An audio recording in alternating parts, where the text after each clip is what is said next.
One. And we are recording with Miss Claire Lopez on Friday, August 11th, 2023 at 4:21 p.m. Eastern Time. Obviously, Claire's been on here a trillion times before. You can go into the description and find all things Miss Lopez. But I believe one of the topics suggested, and we can always bounce around, is the Chinese biolab found in Fresno, California. So to just jump immediately into it, what Yeah, what all is it? What happened? Where is it now? sure. So I'm pulling off my notes over here. Let me preface this by saying that this incident, this biolab discovery in the Fresno, California area, seems to me just one part of like a full court press by China at the moment in many ways, and we can maybe talk about some of these other things too. The aggression off in the South China Sea, for example, water cannon being used against Philippine boats, vessels in the South China Sea, international waters that China wants to claim for its own. So more aggressive posturing out there in the Far East. This lab, of course, this biolab that we'll talk about here, but also some other things like the Chinese military aged, military looking men. We've talked about this before, coming up, from South America through the Darien Gap and on up to and across our southern border. The establishment on the island of Cuba of not just a Chinese intelligence listening post, but apparently now also to be established a joint military training facility there between the Chinese and the communist Cubans. And then the last thing that we should probably touch on is the arrest of these two Navy sailors this past week who are accused of spying for China and passing over to Chinese intelligence sensitive military secrets. Um, these two are of Chinese descent. They were born and raised in China, then came to the United States, became citizens somehow in the United States, and then not only joined the Navy, but they were allowed to have top secret security clearances. So that on the espionage front, I guess you would say. So, I mean, it seems to me like there are an awful lot of incidents lately in different spheres. The military or the naval out in the South China Sea, espionage with the Navy sailors, and then BW question mark for this lab in Fresno, California. What what is the I'm just trying to think of the value of it, of them having one in California. I mean, if you want to do bioweapons research, I imagine you'd want to do it in your own secure Yeah, lab. And then once you had whatever product you were creating, you don't need a forward operating lab. You would just release. well, yeah, I mean, I take your point exactly. And this place, as discovered, located in some old broken down warehouse, was a complete sloppy mess, not a functioning professional safety protocol adhering kind of a laboratory at all. What caught my attention is that this lab apparently was in existence since last October 2022. I'm sorry, no, this particular one in Fresno since October of 2022, but the company and its predecessor that this lab belonged to, which originally was called Universal Meditech Inc., was licensed by the state of California on March 20th, 2019. 4 days later, that would be March 24th, 2019, Governor Gavin Newsom's Office of Business and Economic Development allowed a tax credit allocation of $360,000 to Universal Meditech. Oh, and yes, the CEO of Universal Meditech, Zhao Wang. Now, Universal Meditech apparently suffered a fire and subsequently bankruptcy in October of 2022 when it was, I guess, transferred or taken over by Prestige Biotech. Not even registered in the state of California, as I understand it. I think it was registered in Nevada. And that's when this particular facility, this lab, was moved into the warehouse in a town called Reedley, which is a county of Fresno town, a small town, 25,000 people. And oh, by the way, the biotech, Prestige Biotech owner is named Shi Chin Yao, if I'm pronouncing that right, I hope. Shi Chin Yao. But that person lives in China. So the reason that this place was discovered apparently in the first place is that some alert, I guess, maybe public health employee of the state of California, not quite sure, but noticed a hose running out of, I guess, the back door, maybe, of this warehouse that shouldn't have been there.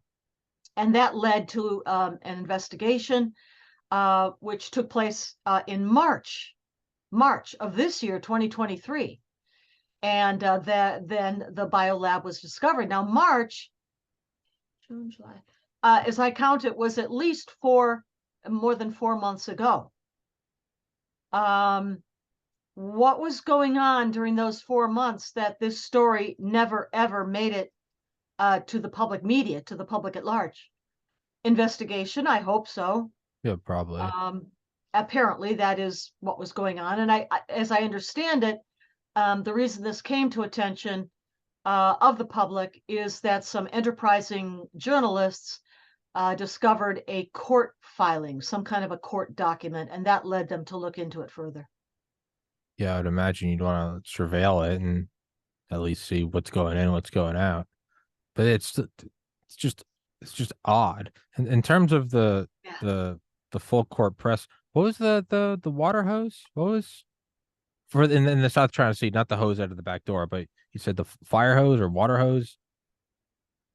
Oh, right. I was talking about a Chinese naval vessel in the Yeah, South China Sea that turned a water hose against a Philippine vessel there in international waters, trying to intimidate it, push it out of the waters. Not completely clear, but obviously aggressive. yeah. So Water cannon, maybe, is the better way to put it. yeah. Using a water cannon against the Philippine vessel. So in terms of full court press, and then can you go more into the sailors, the U.S. Yeah. Navy? So, and I'd like to come back to the lab Oh because yeah, there's sure. more to say about that. Oh yeah, But let's, yeah. Please keep going. well, all right. Well, we'll finish with the lab first, then Okay. we'll do the sailors, right? All right. Yeah, yeah, yeah. So, as the media now is getting a hold of details and reporting about this biolab in Fresno County, California, apparently, and there are photographs now online of this place, a complete sloppy mess. There were vials and tubes and petri dishes and bottles of things all over, strewn about the tables, the shelves, the floor of this place. It was in terrible condition, obviously not meeting any kind of, that's a bug flying, any kind of safety protocols at even some kind of a minimal level, apparently, when investigated from last March of 2023. But of the things that apparently were discovered and now being reported in the media, discovered there, potentially infectious bacterial and viral agents, including chlamydia, E. coli, streptococcus pneumonia, hepatitis B and C, herpes, rubella, malaria, and a bunch of vials that contained unlabeled fluids. Doesn't sound good. I don't know if the labels were torn off, maybe as staff fled when they realized they had been discovered. I just don't know that answer. But the other thing that was found there were nearly 1,000, over 900 mice. Hmm. Now, a biolab might be expected to have mice. And I was, talking with our friend Li Meng Yan, our virologist friend who fled out of the WHO lab in Hong Kong, in the Hong Kong University campus where that lab was located. She fled back in mid 2020. Well, asking her about this lab, just what does this strike you as? And the first thing she noted was about the mice and the fact that many biolabs, including where she was working in the WHO lab in Hong Kong, have mice for experiments. And she said, though, that they're very expensive, that they may cost as much as the equivalent of $80 a piece. And then, of course, there's the maintenance, the upkeep, the feeding, the caring for these animals. But in this biolab is discovered well over 100, I think it was some number near 200 of the mice were dead already, and others apparently not well taken care of, in poor health, but also discovered to have been genetically modified to become, as they call, humanized mice. That is, with the genetically modified ACE2 receptors. Remember, we've talked about this.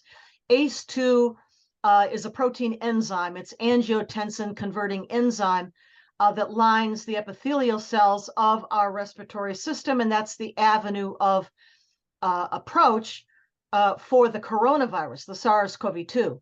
That's how it gets in and latches on to our respiratory system. Well, the mice had been genetically modified, humanized, to have that trait, that ACE2 receptor genetic trait. In other words, to use as for experimentation on infectiousness of SARS-CoV-2, the coronavirus. So there was that. And what we were tossing back and forth as I was talking with Li Meng is that she said when a lab, a respectable professional lab buys mice, the first thing they do is make sure that they've separated the male and the female mice. Maybe, just maybe in this case, they didn't spend $80 a piece on 1,000 mice, but perhaps they bought a smaller number and failed to separate the males from the females, and maybe the mice just went wild breeding. Yeah. And that's how you got to those huge numbers. Nothing else really makes sense about the mice, but the fact that they were humanized mice with the ACE2 receptor, that's troubling. And unfortunately, after the testing by the California health authorities, the remaining mice did have to be euthanized. So the point here, though, being that this lab was just a sorry mess from beginning to end, including these poor little mice, and not professional, not a professional lab. Speculation, maybe they were creating coronavirus test kits. Maybe there were pregnancy test kits being developed there. Just not certain at all. And there's no real word in the media that I can find yet, anyway, about any people who, researchers or scientists who might have been, present inside of that biolab. Did they all flee before the authorities got there, knowing that the authorities were coming, tipped off? No word about anybody from inside or whether how they could be questioned. So that part is missing. But the Chinese connections are pretty clear, not just the ownership, as we mentioned before with the CEO, but also other officials of the company, prestige, that is, like their CPA, certified public accountant, also Chinese national living in China. So a lot of questions still going on with this lab, and what it was for, what they were doing, what the intent was. But bottom line, this was not a certified, it was not regulated, it was not a professional facility in any way, shape, or form. I still just can't wrap my head around the purpose of doing it in the United Yeah, States is. yeah. I mean, and the question has to be, are there others like this? How many? Probably. Yeah. Where are they? What are they really doing with all these different pathogens, bacterial and viral agents, strewn about the place? What was that for? Um, just more questions now than we have answers, but not good. Hmm. When you said a full court press, is that so? Like one thing we've obviously talked about a million times is unrestricted warfare, and really what Yeah, China's been doing for decades yeah. is how is it a full court press in Well, relation to that? Has it been jumped up a notch, or is it just I mean, more? what I mean is the volume and the variety of the kinds of Yeah. the offensive, right? So I talked about those, Chinese naval vessels acting aggressively in the South China Sea. We've got these overflights of Taiwan by Chinese fighter jets constantly. So that's one aspect of it. The other aspect, we mentioned the migrants of possible Chinese special forces, so-called jungle tigers, coming on up through Central America, Mexico, and across and in the U.S. border into the United States. So that's migration, illegal. And then we've got the biolab that we just talked about. There we're in the territory of biological warfare, maybe. And then finally, we'll get to these Navy sailors just recently arrested. And there you've got traditional kinds of espionage. So look at the variety of the kinds of attacks. Um, you know, Traditional military, naval out in the South China Sea, biological warfare with the biolab, espionage with the Navy sailors, um, migration not usually thought of maybe as an unrestricted category of warfare, but there it is. Um, so yeah, that's what I mean. It's not just the variety of the kinds of attacks that we may not, as Westerners, Americans even, necessarily have thought about previously as part of warfare, but you read Unrestricted Warfare, the Chinese military manual, and it's all in there. Yeah, any kind of these various types of activities, assaults, attacks, really, part of unrestricted warfare. And then the fact, so the different variety, and then I would say the pace of the attacks, the simultaneousness of all these things happening kind of at once, and it seems to be very much in a ramped up manner. So that's why I called it a full court press. Okay. So same old unrestricted warfare, but Yeah, it's been dialed up in relation to what's been going seems on to for the be to past me. several. Yeah. So so then big picture, what is that? Is it are we looking at the early pre days of war? Is this going to flood into Well, I mean, Taiwan? here's the thing. Um, the Chinese regime, the Chinese Communist Party regime of Beijing, literally Oh, openly yeah, they've been at declared war with war us. Yeah. against us in May of 2019 in an issue of the Xinhua CCP propaganda media outlet online. So in their minds, they've been at war with us for quite a while.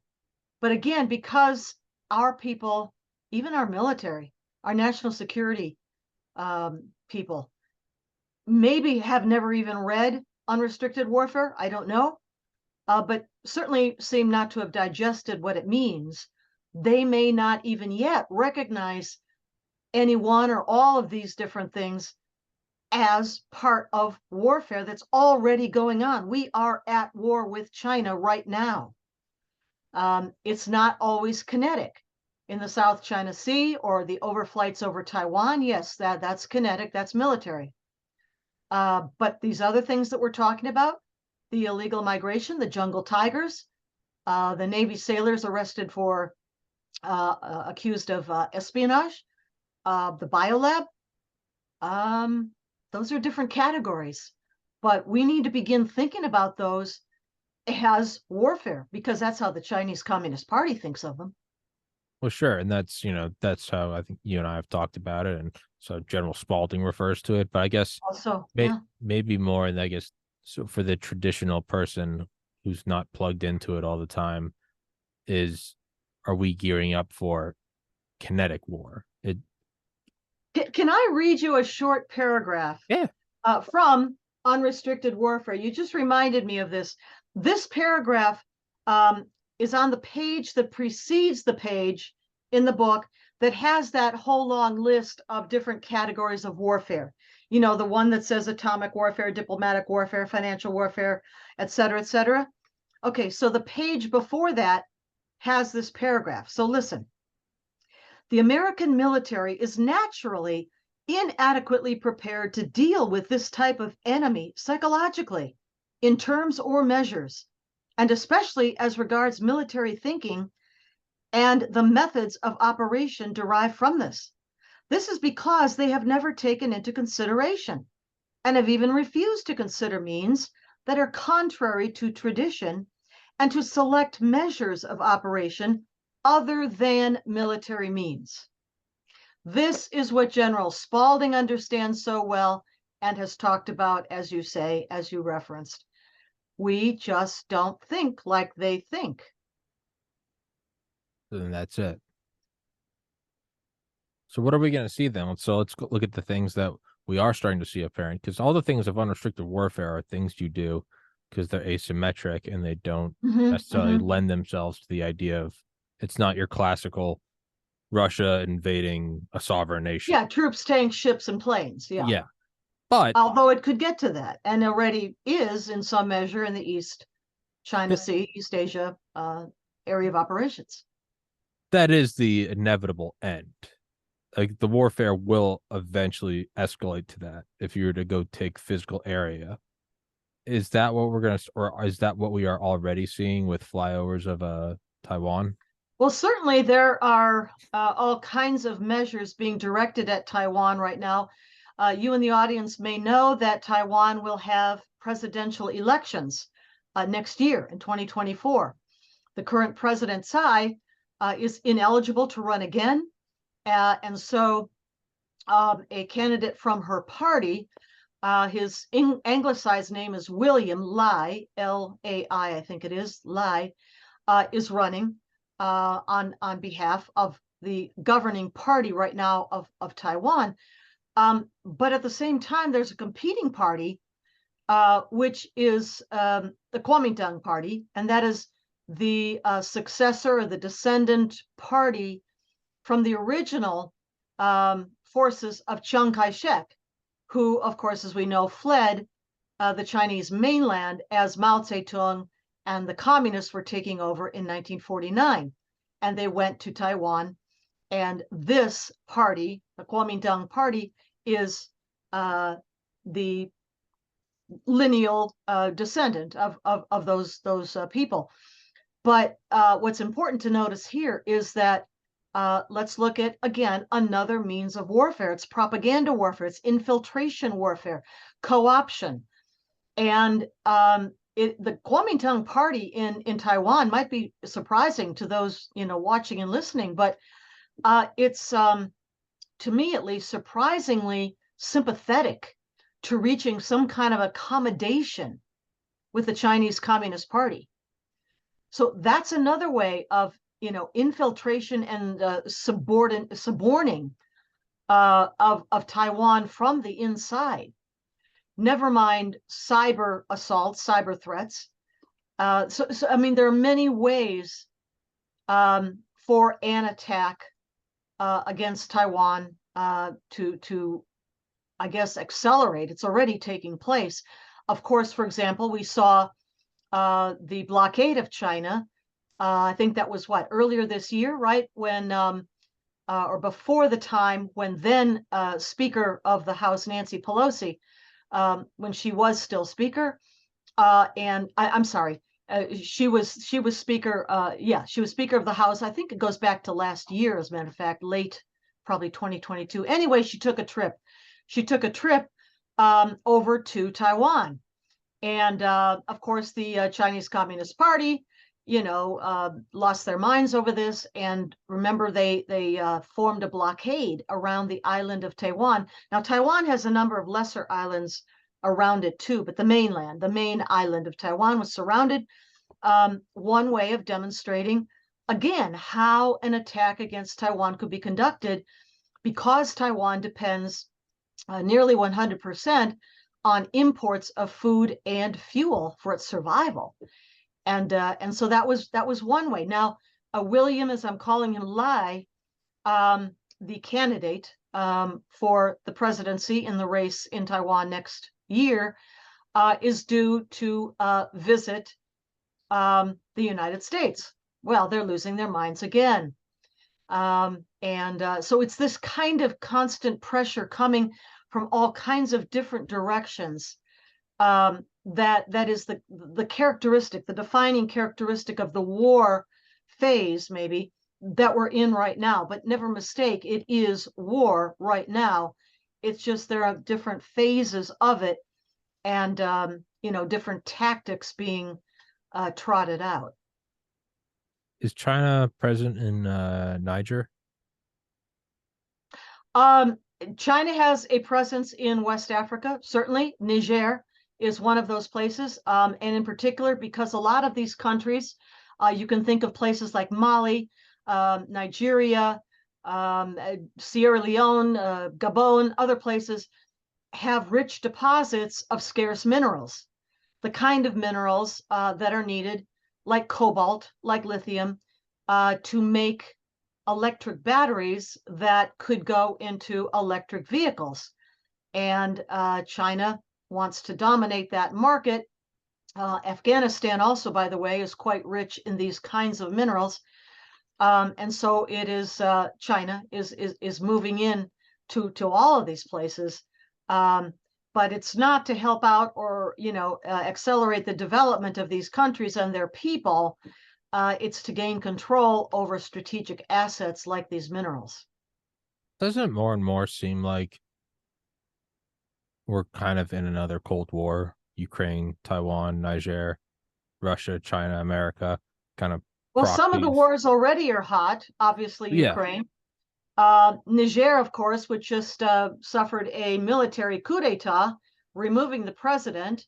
And now you've got the African nation coalition called ECOWAS, which is Economic Community of West African States, ECOWAS, making noises, talking mostly, so far as I can see, about compelling Niger to return its proper president to office and remove the coup plotters. So these are kinetic. I mean, these places are kinetic warfare. China, as we've said again, in the East Asia region, kinetic as well sometimes. But these other kinds of activities, the Belt and Road Initiative, for example, Mm-hmm. which is all over the Western Hemisphere, Latin America and the Caribbean, that is another kind of projection of power and influence. In this case, would be trade and commercial influence. And then you've got traditional espionage, the Navy sailors, biological warfare with this lab in Fresno, California. And we haven't mentioned it, but how about chemical warfare, flooding America with fentanyl that kills something around over 100,000 Americans per year. That's serious warfare. Killing that many Americans every single year with chemical warfare, that is the synthetic opioid fentanyl, without deploying a single troop, tank, ship, or plane. So then, at what point, if there is a point, do we kind of stop bullshitting around and just call it what it is and call it war and meet them kinetically? Well, I Is mean, that this the is is that the inevitable end? this is part of why General Spalding Mm-hmm. retired from the Air Force. He could not get this concept through to the military command, to the Pentagon, to Department of Defense, And he thought he could do a better job, and he probably is, on the outside of the Pentagon Department of Defense with his 2 books that he's written so far. I've read both of them. Excellent. But he understands this. But getting through to those who are either already in the category of elite capture, we've talked about that before, or just thoroughly and completely compromised, like the current occupant of the White House and his family, or other senior level politicians, or companies, firms, Wall Street, public health, the NIH, the NIAID, the CDC, the FDA. We could go on and on. Entertainment, Hollywood, media, social media, sports.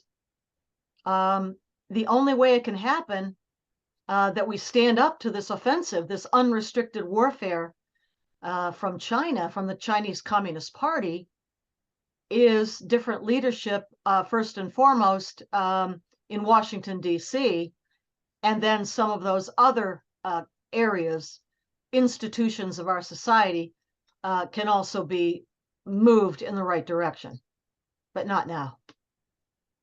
I guess I tend to believe that there's complicity.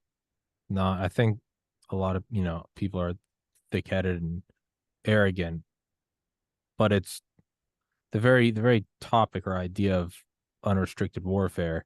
It's not a difficult thing to grasp. It takes 5 minutes to wrap your head around. So when you look at someone like General Spalding that cannot get the White House or the Pentagon or DOD or whatever to shift their thinking, it's not so easy. It really isn't. Okay. When you've got, fixed ideation, built on perhaps decades of training, indoctrination, even experience, it's pretty hard, maybe nigh on to impossible, to shift that thinking. And worse yet, when some of those leading figures are co-opted, themselves suborned by various methods to the CCP, the PLA. Then maybe it is that. Yeah, I guess I just tend to look at it as no, to logical people like you and me and our listeners, our viewers, this seems like, well, duh. This is what they're doing. This is what we need to do to counter it. Let's go. Yeah. But that's not the way it is when the enemy has already infiltrated and co-opted so many of the top levels of our societal institutions, the ones I just named before. So then where does this realistically go? Does it go kinetic, or does it just go out not with a bang, but just a fizzle? Just continue. Well, I mean, as far as subversion? Taiwan is concerned, it very well could go kinetic. No, I mean America certainly in China. the window of time, when the CCP views leadership in Washington, D.C. to be weak, co-opted, pile of limp spaghetti. Yeah. That could very well go kinetic there. Yeah. Now we've seen just recently, again, the past week, joint exercises, naval exercises of the Chinese and the Russians off the Aleutian Islands, and even, I think, as I heard, across territorial boundaries up by Alaska.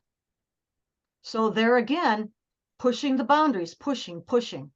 A miscalculation could make it go kinetic very quickly at some point, or they could continue, the CCP could continue with what has been so successful up until now, which is the unrestricted warfare, full panoply of different kinds of warfare and measures that have so rotted our societal institutions to the core sometimes.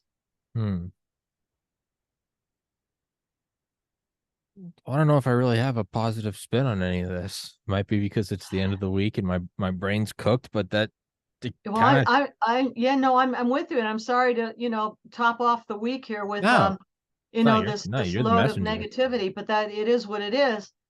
And the thing that we have to take from this, though, is that thanks to you, thanks to other radio shows and TV programs, videos and documentaries like ours at defendtheborder.org, And films such as Sound of Freedom in the theaters nowadays, our own documentary film at defendtheborder.org, Death County and the River of Broken Dreams. All of this, I think, is contributing in a very good and positive way to helping the American people to see and understand things that just weren't apparent to them much before this. So that's a good thing. You look at it that way. Okay, I will try to. But Miss Lopez, I know this is a shorter episode, so let's wrap this one up. And yeah, look forward to getting back to our regularly scheduled programming on Thursdays. Sounds good to me. Thank you. Thank you Thank very you. much, Tommy. Guys, thank you so much for watching. Please go into the description. Please go follow Claire on Twitter. Please go check out our writing. Please go check out the website. And as always, thank you for your time. Guys, thank you so much.